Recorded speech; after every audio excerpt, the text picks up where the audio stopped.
Iya, waduh luar Heeh, biasa Ustadz. heeh. Nah, ini saya kan sebagai ibu baru nih ya, istilahnya anak saya baru satu dan masih belajar juga. Nah, seringkali yang kita lihat sebagai orang tua ya, kita kan ingin membangun didikan agama fondasi dari kecil ke anak ya. Benar, Jadi benar. seringkali kita ajarkan mereka ritual untuk sholat, mungkin puasa kalau udah cukup besar, terus pengenalan agama. Tapi seringkali mungkin itu bisa jadi kita nggak sengaja hanya fokus ke ritual saja.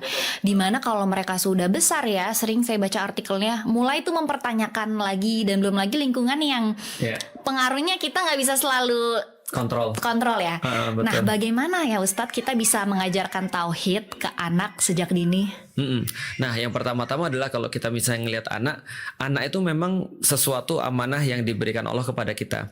Dan ketika kita mendidik anak kita itu, memang kita harus punya semacam kayak prinsip ya untuk mendidik anak. Nah, prinsip yang pertama yang perlu aku perkenalkan ketika di dalam Islam adalah bahwasanya Islam tuh melihat bahwasanya non fisik itu selalu lebih penting daripada fisik. Nah, karena itulah kalau kita bicara tentang misalnya kayak agama, ada non fisik dan ada fisik juga. Fisik itu misalnya kayak sholat, puasa, baca Quran dan segala macam. Non fisik itu adalah tentang keyakinan. Yang menarik adalah gini, ada satu ulama mengatakan bahwasanya pertanyaan yang tepat akan membuka ilmu yang tepat. Karena ilmu itu seperti tempat penyimpanan dan pertanyaan itu adalah kuncinya. Coba kita praktekin ya. Kalau ada orang bertanya, gimana caranya sholat? Atau apa itu sholat? Itu ujungnya pasti fikih yang bersifat Oke. fisik. Tapi kalau orang bertanya, kenapa kita sholat? Maka pasti hasil jawabannya adalah akidah atau tauhid. Jadi tauhid sama akidah itu sebenarnya bisa kita samain. Iman, tauhid, akidah itu sama sebenarnya. Artinya adalah sebuah prinsip dalam hal non fisik sebenarnya.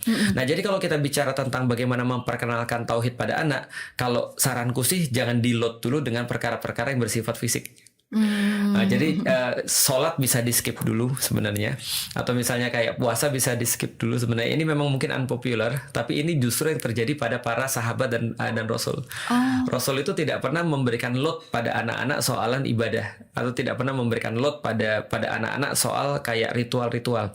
Bahkan kalau kita lihat di awal-awal Islam, even kepada orang-orang tua dan orang dewasa aja, Allah tidak pernah dan Rasul tidak pernah memberikan load fisik kepada mereka terlebih dahulu sebelum selesai load non fisiknya.